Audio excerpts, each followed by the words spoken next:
Olá, bem-vindos a mais uma exploração profunda. Hoje a gente vai para Paris 1804, uma cidade assim fervilhando, né?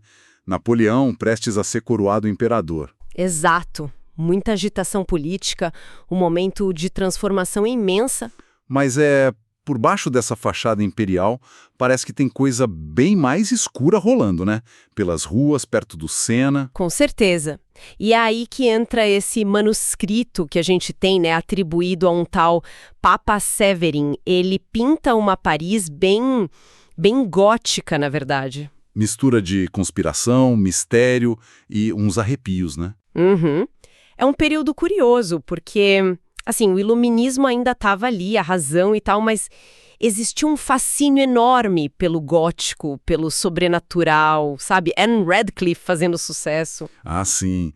O clima da época pedia isso, né? Pois é, e esse manuscrito joga a gente bem no meio de um boato que está correndo Paris.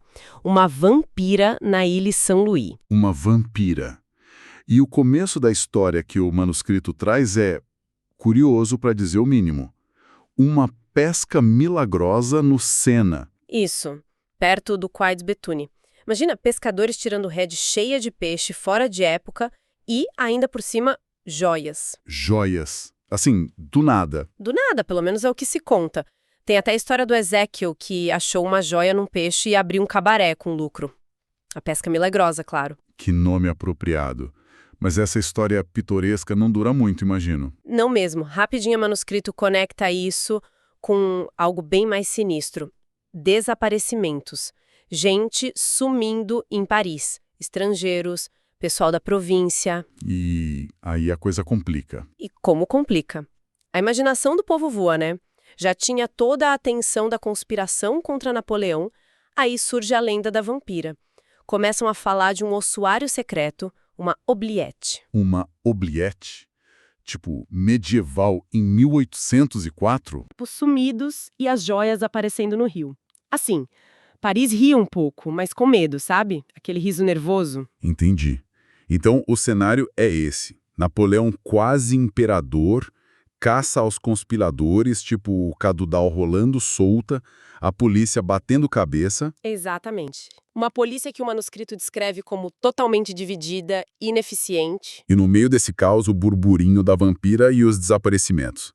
Bom, vamos então conhecer as figuras que se movem nesse tabuleiro, né? Vamos lá.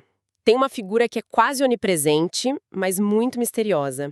Conhecido por vários nomes: Jean-Pierre Séverin, Gatelupe, Émile Gardin, até o patrono dos pedreiros. Ah, esse nome Severin é o do autor do manuscrito, não? Ou atribuído a ele? Exato, o que já dá um nó na cabeça.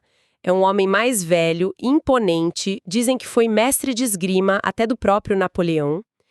Parece um guardião de segredos antigos da cidade. E ele está investigando tudo isso, muito preocupado com a protegida dele.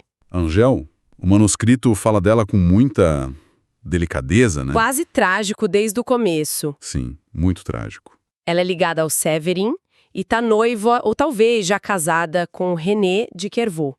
A gente vê o sofrimento dela quando René parece se encantar por outra. A angústia dela é palpável. Ela acaba desmaiando perto do rio, né? Levada para o cabaré do Ezequiel. Que conveniente. Pois é, e o pivô disso tudo é o René de Kervaux. Um jovem estudante, bretão, idealista. Só que ele é sobrinho do Georges Cadoudal. O conspirador. Isso já complica a vida dele. E muito. Mas o que realmente joga ele no olho do furacão é uma paixão, assim, avassaladora. Ele vê uma mulher misteriosa na igreja e perde o rumo, fica obcecado. Esquece a Angélica, esquece tudo. Basicamente, o manuscrito descreve ele quase fora de si, seguindo essa mulher, completamente dominado. E essa mulher, imagino que seja a nossa vampira. Ou pelo menos a suspeita principal. Bingo! A Condessa Márcia Gregorai. Linda, misteriosa, mora reclusa lá na Ilha Saint-Louis. E tem aquele detalhe estranho. Às vezes ela aparece loira, às vezes morena. Loira e morena. Como assim? O manuscrito insiste nisso, e ela não é só a figura central da lenda da vampira, mas também da conspiração política, dos tais Frères de la Vertu. E tem o brasão dela também, né? Algo sinistro? Sim, o René acha num lenço, depois vê na lareira do quarto onde fica preso, a inscrição em latim, in vita mors, in morte vita. Na vida, a morte. Na morte, a vida. Arrepiante. Resume bem a personagem, pelo visto. Totalmente. Ela é o elo entre a conspiração política e o terror mais sobrenatural. E quem mais circula por essa história? Tem o estudante de medicina, né? Assim, o Germain Patou, amigo do Severin, um rapaz descrito como pequeno, mas super inteligente e curioso. Ele tá na onda da homeopatia, que era novidade total na época. Homeopatia em 1804, que interessante. Pois é, de Hahnemann. Mas ele também fica fascinado pelo mistério da vampira. Tenta usar a razão, a ciência, mas o inexplicável atrai ele. E o dono do cabaré, o Ezekiel? Qual o papel dele? Ele é ambíguo, né? Parece se dar bem com o mistério todo, o cabaré dele vira ponto de encontro, de fofoca, mas fica a dúvida se ele não sabe mais do que diz sobre a tal pesca e os sumiços. Ele é meio que a Paris que lucra com o caos, talvez. Certo. Então, temos os personagens. Agora, como é que essas duas tramas, a conspiração e a vampira, se amarram? O manuscrito faz parecer que são a mesma coisa, quase. Elas se misturam o tempo todo. O René é a ponte mais clara, né? Ele tá completamente enfeitiçado pela Condessa. Ou pela versão morena dela, que ele chama de Lila. Ele acha que são duas pessoas diferentes. Uma irmã, talvez? O manuscrito brinca com essa dúvida. Pode ser a própria Condessa disfarçada. Mas ele tem encontros secretos, recebe mensagens cifradas, um jogo de sedução total que o isola da Angéle e cega ele para o perigo real. Ele descreve isso como algo fora do normal. Sim, ele fala de uma atração que consome, quase uma força sobrenatural mesmo. Ele está perdido ali. E enquanto o René está nessa obsessão, a conspiração política está a todo vapor. Quem são esses Frères de la Vertu que a Condessa lidera? São um grupo movido por ódio a Napoleão, por vingança pessoal, muitas vezes.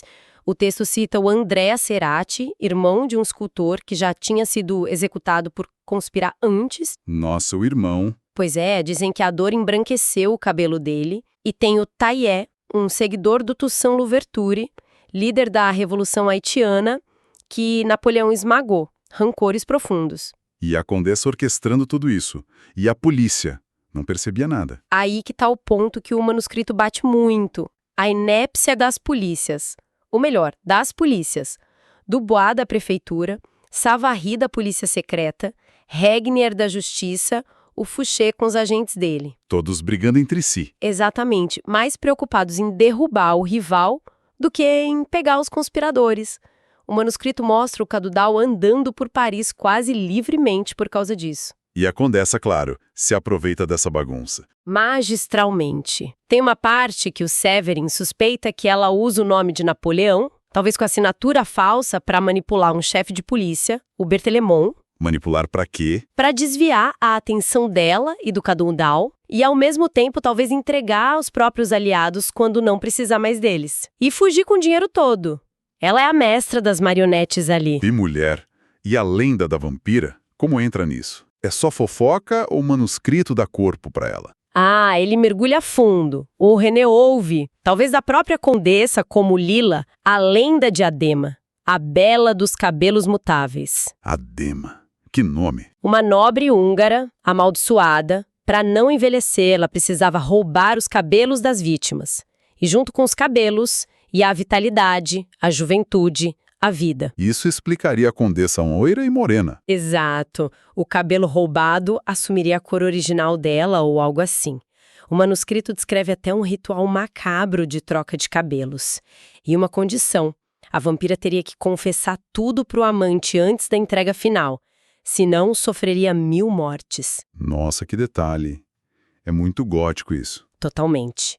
E é interessante pensar nisso não só como horror literal, né?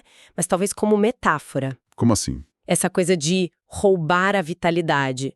Não é o que a Condessa faz com todo mundo ali, manipulando, usando, descartando, sugando a energia, os planos, a vida deles para benefício próprio? É uma ótima leitura. Faz todo sentido. A lenda vira um espelho da ação política dela. O monstro sobrenatural e a manipuladora implacável são a mesma pessoa. Exatamente. A lenda funciona nesses dois níveis, o que deixa tudo mais rico e assustador. E a história vai ficando mais tensa, até chegar nos momentos mais sombrios. O que acontece com a Angéle é muito triste. É de partir o coração. O desespero dela, vigiando do lado de fora do pavilhão onde ela acha que o René tá preso, e as cartas que ela joga pela janela. As cartas, amarradas em pedras. Isso. Primeiro com tinta, mas a última que o Severin e Pato encontram, já tarde demais, foi escrita com o próprio sangue dela. Não. Uma súplica final. A notícia da morte dela, provavelmente suicídio no Sena, é um soco no estômago na narrativa. Meu Deus. E enquanto isso acontece do lado de fora, o René tá vivendo o inferno dele lá dentro, né? Na tal Chambra São Fenetro. Isso, o quarto sem janelas. A noite que era pra ser de paixão com a Lila vira um pesadelo completo. Ele tá provavelmente drogado. E ele vê a transformação. Ele acredita que vê a amante virando a vampira da lenda, a cabeleira se soltando, revelando um crânio, uma visão alucinada. Ele acorda depois, dopado, prisioneiro naquele quarto luxuoso, mas opressor. E encontra pistas do que aconteceu. Sim, restos de cabelo e pele queimados na lareira, talvez do ritual de Adena, e vê o brasão gravado na pedra, in vita mors, em morte vita. O horror vira realidade para ele ali. E a polícia finalmente consegue agir no meio disso tudo. Age, mas aquele jeito caótico de sempre, e manipulado, né? O Cadodal é preso numa cena cinematográfica, no meio da rua, depois de luta e perseguição. E os outros conspiradores, os Frères de la Vertu? Esses têm um fim trágico. Reunidos lá na Rue de la Muette, parece que são avisados da chegada da polícia, talvez pela própria Condessa traindo eles no final. E o que eles fazem? Um ato desesperado. Explodem a casa com um barril de pólvora, suicídio coletivo, para não serem pegos. Fim da conspiração. Que violento. E a polícia, seguindo as pistas da Condessa, acha mais alguma coisa. O tal ossuário. Exatamente. Eles vão para outra propriedade dela, na Chaussée de Minimes, e lá, debaixo de uma estufa de plantas, está o horror final. O ossuário clandestino. Cheio de corpos. Corpos dissolvidos em cal viva, as vítimas dos desaparecimentos. A pesca milagrosa era só um jeito de se livrar das joias roubadas e despistar. Ali que o verdadeiro crime acontecia. Nossa Senhora. Enquanto isso, o René, como ele sai daquele estado dopado? O Pato ajuda, né? Com a homeopatia. Sim, é uma parte curiosa. O Pato encontra o René naquele estado e resolve aplicar o princípio do Hahnemann. Similia, similibus, curantur. Semelhante cura semelhante. Isso. Ele dá uma dose mínima de ópio, a mesma droga que usaram no René. A ideia é que isso estimule o corpo a reagir contra o veneno. E segundo o manuscrito, funciona. O René acorda. Confuso, mas acorda. E aí vem o choque de realidade. Brutal. Ele começa a lembrar da noite de horror. E aí o Severin e o Pato contam sobre Angela, leem as cartas dela pra ele. Ele descobre tudo de uma vez. A Condessa, a morte da Angela. Tudo. A dor é imensa, claro. Mas o manuscrito diz que essa dor vira fúria. Um desejo louco de vingança contra a Condessa. E sai dali transtornado. E ele a encontra. O que acontece com a Condessa no final? O manuscrito fica meio vago nesse ponto. Sugere um confronto, sim, mas não descreve a morte dela pelas mãos do René. O fato é que ela é encontrada, inerte depois de tudo. Inerte. Morta. É o que parece. E aí vem o detalhe final. O Pato, o estudante de medicina, leva o corpo dela. Leva o corpo pra quê? Boa pergunta. Pra estudar. Pra tentar curar o vampirismo como ele mesmo brinca em algum momento? Ou algo mais? O manuscrito joga essa dúvida no ar e encerra. Perturbador. Uau, que história, hein? Um mergulho profundo mesmo. A gente tem a história com H maiúsculo, Napoleão, Cadoudal, servindo de cenário para essa trama de conspiração, terror gótico, tragédia pessoal, tudo junto. É impressionante como o texto costura a realidade da Paris de 1804 com essa ficção da vampira. Mostra bem como o medo, a imaginação, florescem em tempos de incerteza, né? Sem dúvida. E como ele brinca com essa linha tênue entre o real e o fantástico. Exato. A polícia é ineficiente, a tensão política, tudo isso é real. Mas serve de base para explorar medos muito profundos. A perda, a traição, a sedução que destrói, o fascínio pelo proibido. E a condessa vampira no centro disso tudo. São, quem sabe? Fica a reflexão, né? O que essas lendas sombrias dizem sobre a sociedade que as cria? Será que refletem as ansiedades daquela Paris entrando na era napoleônica? Pode ser. Ou talvez, olhando para o René, seja uma lição mais pessoal sobre obsessão. Como a paixão cega faz ignorar todos os perigos e leva à ruína. É uma exploração intensa da natureza humana, né? Tirada dessas páginas. Com certeza. Uma ficção que captura, de um jeito muito vívido, a atmosfera única daquela Paris, onde a razão e o mito andavam de mãos dadas pelas ruas escuras. Fascinante.